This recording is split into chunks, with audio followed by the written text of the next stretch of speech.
This is the 5th video in a series on what the pre-nicene Christians believed about the divinity, and this is the 2nd video about God the Father. What have we heard about God and time? Did God create time itself? Is God eternally past, present, and future at once? Or does God exist outside of time? We may not understand answers to these questions, but let us look at what the early Christians can tell us about God's timelessness. Aristeas wrote, "God is not born, not made, an ever-abiding nature without beginning and without end."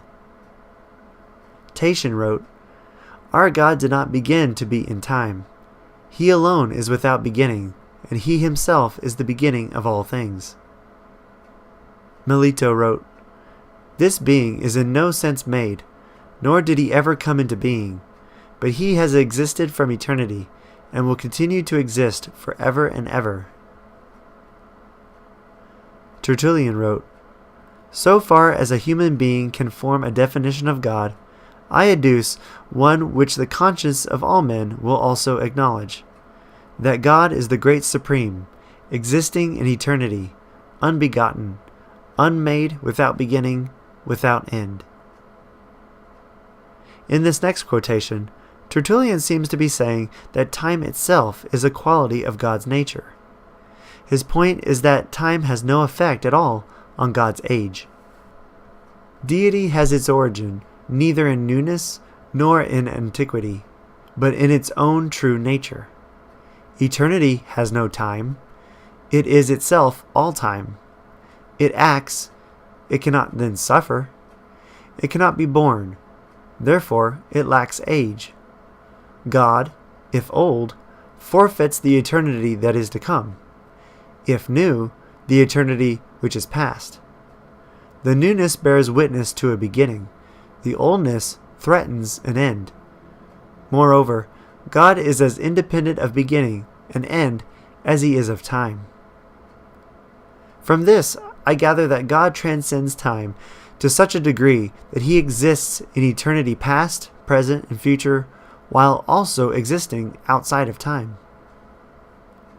Arnobius wrote, "The omnipotent God is regarded as having never been born, as having never been brought forth to new light, and as not having begun to exist at any time or century. For He Himself is the source of all things, the Father of ages and of seasons, for they do not exist of themselves, but from His everlasting perpetuity they move on in unbroken and ever-endless flow." Moses wrote, "Before the mountains existed, and before the earth and the world were formed, even from age to age, you are." The scriptures show that God not only already existed at the beginning and will exist at the end, but that God is the beginning and the end. "I am the Alpha and the Omega, the beginning and the end." No matter how mankind experiences time or measures time, God exists. "I am the Alpha and the Omega," says the Lord God, "the one who is, who was, and who is coming, the Almighty." If a person is bold enough to search for a time when God began or a time when God will end, their search will last an eternity. And when that eternity comes, God will still be there. Whether God created time or not, I do not know. But since God encompasses past, present, and future, God is not exactly timeless. He encompasses, embodies, and encloses time itself.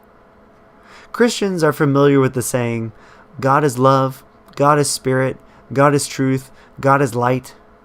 Perhaps you can think of God's relation to time in the same way.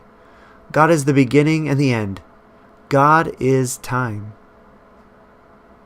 Blessings, and so forth.